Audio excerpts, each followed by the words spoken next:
While thousands of Americans are looking to move to Africa, have already moved to Africa, and there are Americans who have already moved to Europe and Asia in droves.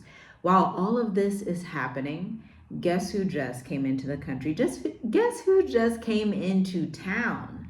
But the South Afrikaners who are coming into town, which, by the way, are white people that are descended from the Dutch and from some of the British that actually colonized and put a lot of our South African cousins in slavery. They received a warm welcome from President Donald Trump and the administration and all the folks in the White House. And, I was just wanting to do this video so that we can talk about this together and see what the community thinks, okay? I've even seen videos from white Americans who are like, oh, we don't want y'all here. Like, but we do not want y'all here. I've seen videos from white and black South Africans who are like, y'all don't want those people up there. And by the way, if you're in Texas, if you're in Ohio, if you're in Florida, if you're in Tennessee, if you're in Iowa, they are coming to all 5 of these states in droves. So this was the first shipment, so to speak, of white South Afrikaners who are going to America. But according to Reuters, the news outlet in America, this was just the first batch. There's going to be much more of them coming. So let me know down below, what do you think this means? And let's get into these reactions. Let's talk about this because there's a lot to break down. Even Trump is saying that these attacks are happening. Look, the genocide that's taking place that you people don't want to write about, but it's a terrible thing that's taking place, and farmers are being killed. They happen to be white, but whether they're white or black makes no difference to me. But white farmers are being brutally killed, and their land is being confiscated in South Africa. And the newspapers and the media, television media, doesn't even talk about it. If it were the other way around, they talk about it. That would be the only story they talk about. What do you guys think about this? Trump, he signed that executive order back in February, but now we're finally seeing the first wave of Afrikaners arriving in the U.S. I personally think Elon Musk, he asked Trump for a favor. That's why this is all happening. But what do you think? Comment below. South African farmers are fleeing to America because they allege that they are dealing with violence. And I'm confused because Donald Trump just gave them a fast track to become a U.S. citizen. He called what's happening over there genocide. Genocide? So we gotta be all the way real here. Why them? Why do they get the fast track over here to become citizens? There's people all over the world that's dealing with worse conditions than this. Refugees from wars, famines, real genocide, but they're not getting this special treatment like them. No, sir. So what makes this different for Donald Trump? This clearly looked like favoritism, the ultimate protection for the complexion. Trump, the same person that was trying to ban certain people from coming over here from over there. Y'all remember? Now all of a sudden we got this open door. He feels so bad about them. When, like I said, there's a whole lot of people going through it, not just them. Somebody make this make sense. Y'all telling me I'm tripping?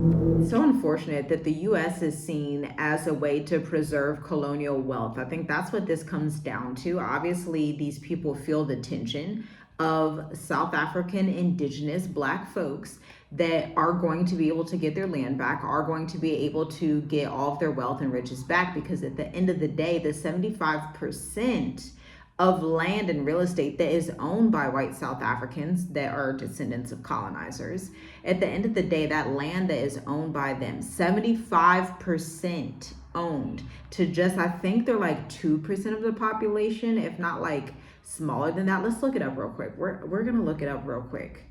South Afrikaners are how much of South Africa's population? Let's get some numbers here in real time, okay?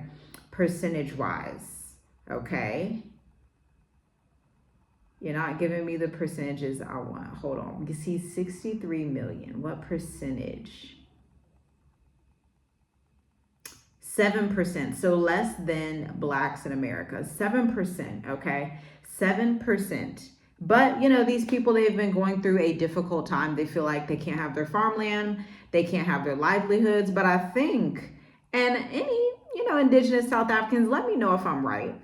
But I would say, okay, that after the colonization and after coming down from Europe and, being an explorer and seeing somebody's land as your own, trying to enslave the people, trying to put apartheid in and implementing it, and then owning 7%, owns 75% of the land and real estate that is not in a country like America. The thing with America is that most people are immigrants to America, except for Native Americans, including Black Americans, although we came there on ships and we didn't want to go and we were in slavery, right? But the only people who really have hold to that land are Native Americans, okay?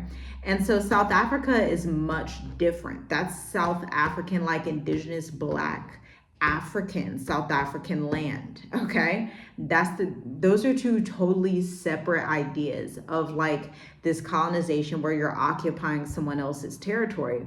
And so when they say, hey, it's time for you to go, or at least if you want to stay here, you're going to give us back our land, and these roles are going to reverse, okay? Obviously, this is something that's just right, just from a scriptural standpoint. Just when you look at Revelations, it says, give her double for her trouble, meaning whatever you do unto others gets to be done unto you double. That's biblical principle. That's biblical law. There are other laws that other religions follow that actually mean basically the same thing, okay? And so I think I just want to stick up for the South African, indigenous African people on that stand front. Number two, I think it's interesting how President Donald Trump has also, said he doesn't want Mexicans, he doesn't want Africans, he's deporting Black folks, Hispanic folks, all types of folks. And they're later finding out after they get deported to, whatever country in Colombia or wherever, hey, I'm actually an American. And they're like, oh, snap, maybe we'll bring you back, maybe we won't. They just passed a law. Actually, America and Rwanda agreed to deport some of the people all the way from America to Rwanda, which is just nonsense, right? You just drop somebody off. It's current day human trafficking is what's going on with these administrations. But, for the white South Afrikaners, the president, his administration, he's like, yeah, like they're under a genocide, which no such thing is happening. I don't know if anybody knows the definition of a genocide, but a genocide would be the thing that is happening in Gaza. That thing, okay? But let's continue. Let's actually get some reactions here in real time together from our community. Shame on the United States. Shame. Shame on Donald Trump and his whole administration. So check this out, y'all. White South Africans granted refugee status by the Trump administration. Now let that sink in. Look at these people. These people are the descendants of the colonizers and the apartheid rulers in South Africa. So the government over there is using their constitution to help give land back to the native Africans. They're buying land from South Africans who own 70% of all the land. And you go, how did they do that? They stole it. Then you got Elon Musk and Donald Trump talking about there's a genocide happening. There's no genocide. The only genocides that are happening right now are in Gaza, the Congo, South Sudan. Those are really genocides, and those are really refugees. Then you got Trump, remember, talking about they're eating the cats, they're eating the dogs, when he's referring to Haitians. That's not happening either, and it wasn't happening. They have real status to be here, to work.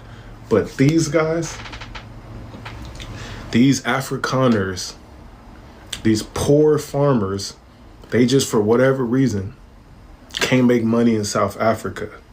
They haven't been on their job. You notice there ain't no millionaires and billionaires Afrikaners coming to the United States as refugees. It's the poors. They got money for wars but can't feed the poor. And I'm talking to you, white Americans, especially the ones who are in the lower class or poor. This really affects you. These Afrikaners are about to come over here, get free housing, free medical, they're going to get jobs, they're going to get education. And meanwhile, a lot of you are going to continue to live in rural areas, in your trailers, in your apartments, and you're going to lose your jobs because of Doge. These guys are here to get all the resources. America, that's a shame, y'all. You heard that. These guys are there to get all the resources, you know.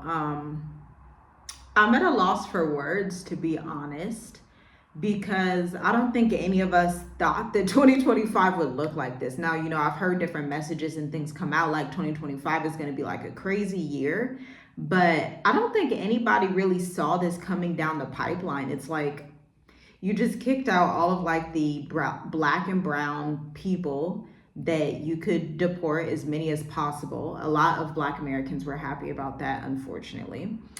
And then you just brought in all of these racist descendants of colonizers and apartheid people. And just so you know, apartheid was more recent than, you know, what has happened in Black America with racism issues. So America, I would say, is a little bit further along, because remember, apartheid was very recent, like in the 80s and 90s, very, very recent. And so there's like this like bad blood with that. And then you send these people to somewhere like America, and it's just like, obviously that's a slap in the face to American people, be it black, white, Mexican, blue, whoever they want to be, definitely Native Americans. Just, they slap them in the face, you know, ever since they landed in America. Like that's just the reality of that aspect. But I wonder, again, we are 5 months into the year. All of these changes have happened. We've had so many things happen, so many laws and policies being passed.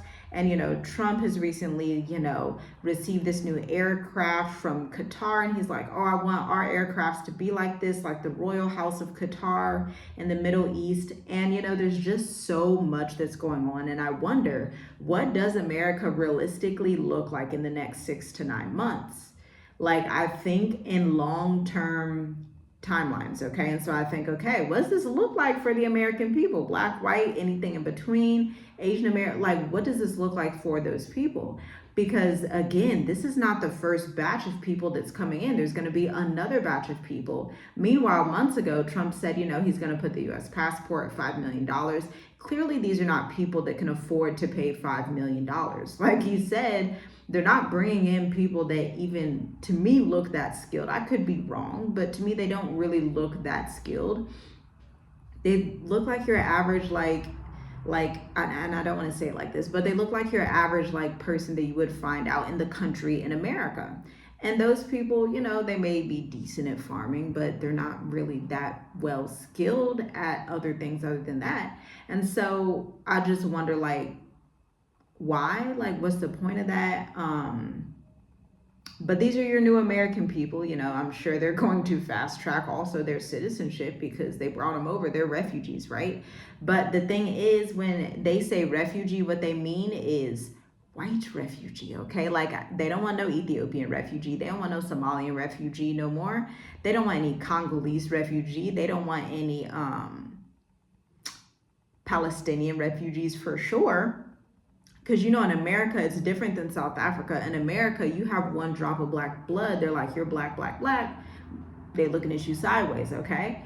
But in South Africa, it's different, okay? So in South Africa, from what I understand, it's like you have these issues with colors and with, like, the Africans that are not light skinned. And so you have, like, more nuance and variation versus America, where it's like just one drop. That was a rule in America. For anyone that is unaware, that was a rule. Like, if you have one drop of black in you, you're like actually black. You're like a African American. You're one of them, one of us, period.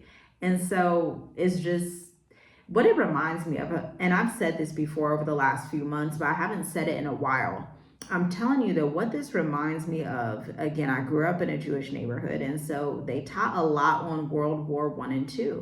And they taught a lot about Hitler. And he reminds me of that. I'm sorry to have to say that, but he does. He reminds me of that because these are the types of moves that Hitler was making to have his superior race. Obviously, he was going to invite people that fit his demographic of this superior Aryan race. And so to me, it appears to be something like that. When you want to kick out certain people, bring in certain people. I don't see this being good for regular Americans. I don't see this being good, definitely for my community of Black Americans. I don't. And so the thing that I am always going to say that should happen is that African Americans, at the very least, this is at the very least, need to find their second residence place. Let's say you want to stay in America, that's fine, but at least have somewhere that you can fall back on elsewhere outside of the world. Most people do. Even these people now do. These people, they are from, first they started out in Holland, obviously. Then they went down to South Africa. Now they're going up to America. Obviously, these people they're going to have a portfolio. And guess what? Their people are on code. You see how on code President Trump is with his people? And when I say his people, I mean his people, okay? And it also brings up issues with the Black community and migrations. Like Africa's also, shout out to Burkina Faso, shout out to Ghana, shout out to countries like Mauritius, okay? That are least corrupt and actively invite African diaspora into their countries without corruption and bribery. But more African countries are going to have to function and act like these three countries that willingly accept African diaspora, willingly accept the oppressed of the earth, because guess what? These people are on code. Let this be a lesson for African countries. Let this also be a lesson for African diaspora. You had better learn how to unify very quickly, because this is how you can always get over on our community as the African diaspora, continental Africans across the world, indigenous people across the world. They will always be able to get over on us because we rarely ever truly unify. There's always friction within the camp.